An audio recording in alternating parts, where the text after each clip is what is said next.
It's an issue of society. I gotta read some more chat here, man. Y'all going in on this stuff, man. All right, so y'all, I see y'all were talking about Two Live Crew and Luke and how to, you know what I'm saying, the lyrics may not be so desirable, but yet you still loved it. They had the women shaking. Yeah, their stuff at that time may have been considered whack, but it still wasn't as whack as this because they had a message. They had a story. They had whack-ass bars, but it conveyed something. I don't care. I mean, even Rapping Duke was better than this. And I hated that song. But it was different from this. Alright, so Gregor said, nobody thought Two Live Crew was a great group. And they didn't make the top 3. It was club music. Yeah, it was club music, exactly. And the same with a lot of the Miami-based booty shake music. I actually spoke this weekend to my man Player Poncho. That's a side note. He was from here.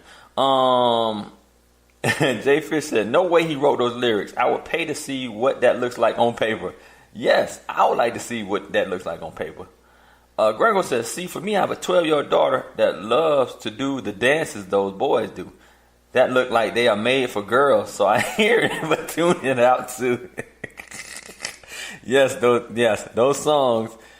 The way those dudes is dancing, man, for real. I mean, everybody seen the Odell Beckham clip, man. Everybody seen the Rich Homie Quan clips, man. Some of those dances, dog, you should never fix your body to make that movement. I'll leave it like that. You should never fix the body to make that movement.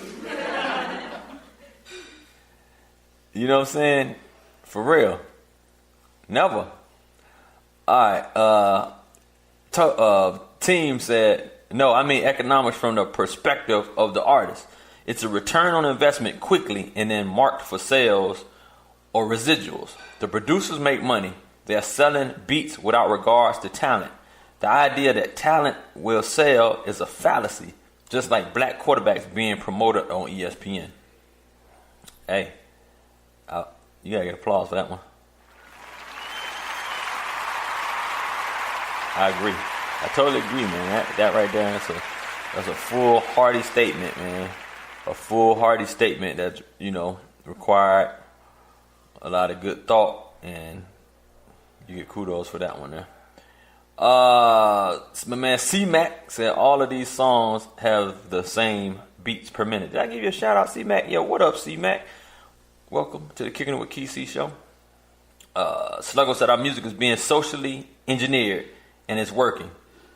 And then Ninja said, team, but that short-term money, because these new artists put out microwave music, meaning the longer it's out, the worse it sounds, they can be replaced with anybody because they don't stand out and they all sound alike. So they're really shortening their own careers.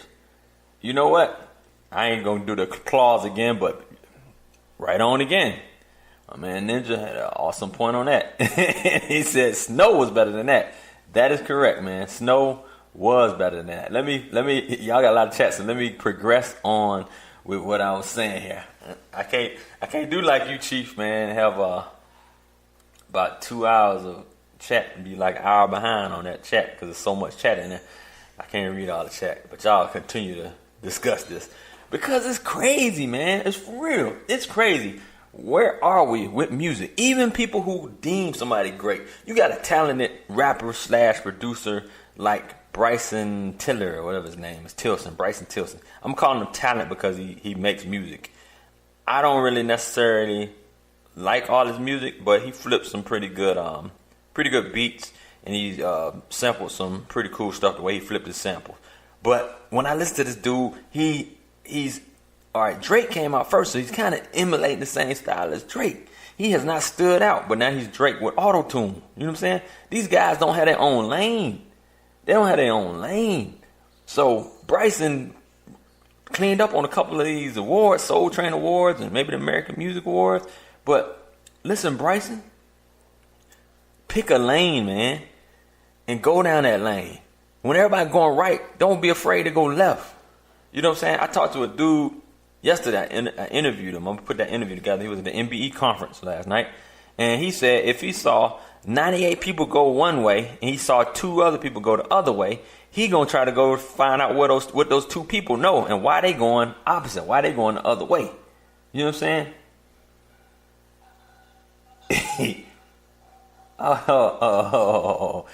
Gregor said he got to interject. Some of those garbage songs would die in the black community but live on in the mainstream world forever, i.e. Whip Nene.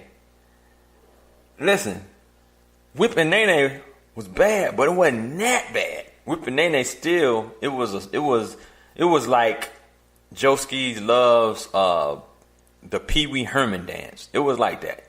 Okay, so this dude, even though he wasn't necessarily saying a whole lot except for calling out a bunch of dance moves, it was not a great song, but it was better than what you just heard. It was better than a Lil Yachty. It was better than a Lil Uzi. Them dudes ain't getting mainstream nothing. Ain't nobody about to play that except us. You know what I'm saying? That is not going over. That ain't crossing over. But white folks ain't about to play that. They ain't about to play the dude because of his name. Little Uzi. Really? Little Yachty. Really?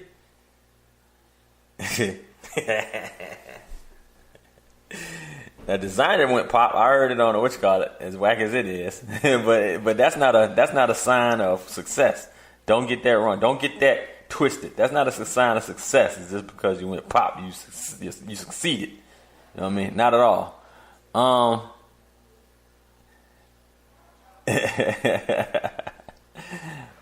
man.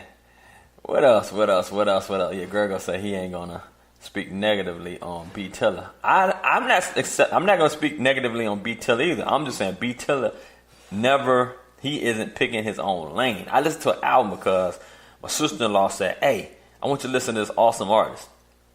I put it in. First song, yeah, cool. Second song, okay, cool. Third song, okay, cool. Wait a minute, it sounds like the second and the first song. Fourth song, okay, it sounds like the first, second, third. It's auto-tune all the way through the album. Dude, take the auto-tune off. Also, production-wise, I asked her, I said, okay, let me ask you this, because you said this is great. You also grew up partway in the 90s. She said, yep.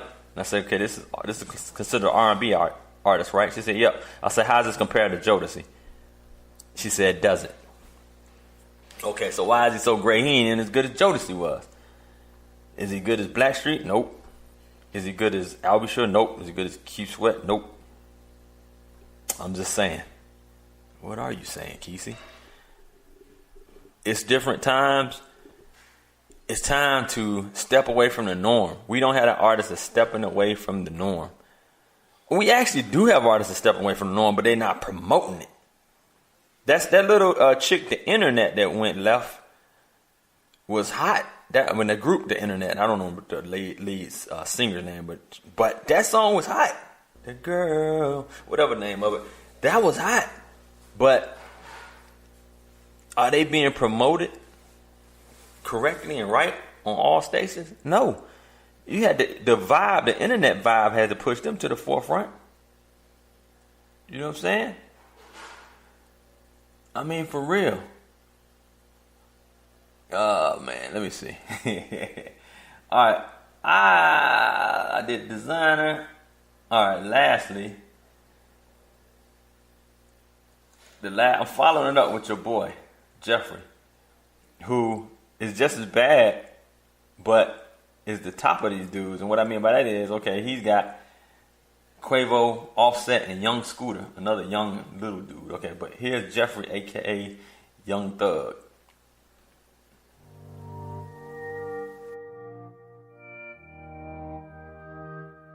I done put 20 up under the seat. You did. Hey. I done put 20 inside the seat. I pull up on you and I pop at your key. I pull up your block and I pop at your feet. I hopped out the coupe and no friends with a bitch. You did. Since I was a youngin', I've been getting the door. You did. I came out back in and I turned up the show. You did. I want her to say it again, yeah. You did. I put the V-net on my chin, yeah. You did. I think everything that you're saying everything that you're doing too. I did the way that you look at me. You did the way that I look at you. I just wanna grab on your butt, but the seat in the Benz a Chanel clutch. The F in to give him a haircut. I roll up a salmon and John Dutch. That big booty bounce on the dick in it, bro. I don't gotta act like a gangster, she know. Dope. My bad will look like a pole. Yeah, my bad will look like a pole. I sit on clouds of the smoke. I'ma blow clouds of the smoke. Part of me, part of my soul. I crack a smile for the fold. Hey, niggas they eating in broad day. In that whole mouth like a cold gate. Yeah, keep it a cold case. God, please keep it a cold case. Man, I don't want no new friends. Forgive me for all of my sins. I don't want to think about losing. Yeah. Terrible, right? I saw something that Gregor said, Thug is the king of those terrible rappers, those bad rappers. Yes, exactly. He's just as bad as them, man. I mean, he's the king of that crap. You know what I'm saying? The mountain, like the person sitting on top of that, mound, man. That mound, that pile of excrement. Yeah. And as bad as that is, I ain't even gonna talk about his latest album cover. I ain't even going in that. That's a whole nother topic, but the madness. And y'all, just go look up Jeffrey, aka Young Thug's latest album cover if you ain't even heard about it. So that's right. That's why. That's why the coach is going down. That's why the coach is going down. Is the attitude. Man, everybody was hard when we came out. You know what I'm saying? Wherever you came from, you was repping your borough. You was repping where you from. Now, how hard can you look wearing a dress or a blouse or a skirt?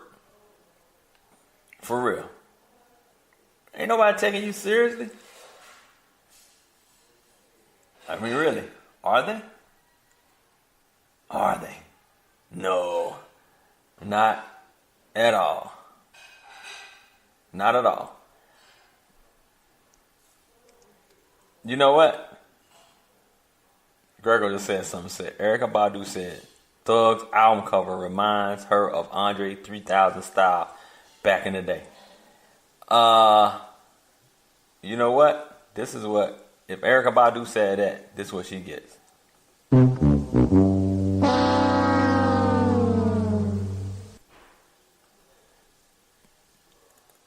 Hell no. Not at all. Yeah, Quan.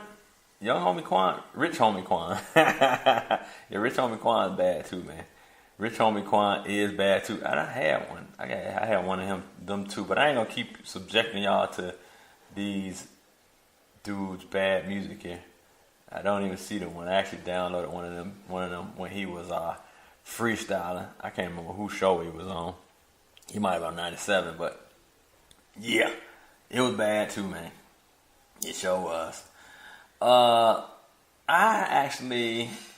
there is a female that dropped. I didn't know who the hell she was, but I discovered her when I was doing this whole thing. She go by the name of Young M.A. I thought it was Young Ma, but it's Young M.A. And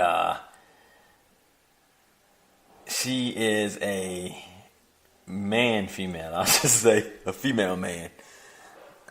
I don't know the proper term of it. I want to say she's homosexual. I'll say that she likes the ladies.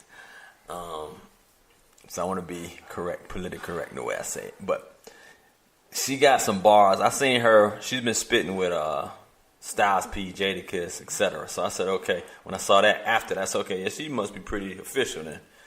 But here she go. You know what I'm saying? She had the look that is attractive. And when I say attractive, no, I ain't saying she's attractive. She had the look that's attractive to the younger crowd. So she will pull them in. But she has some bars. So stud. That's it. That's it, Ninja. So she's a stud, and she will, when she drops, I believe she'll be able to bridge some of this gap. Not to say she's great, but she's cool. You know what I'm saying? She ain't Nicki Minaj. She's totally different, a whole nother lane. But I'm gonna let y'all judge for yourself. Here she go.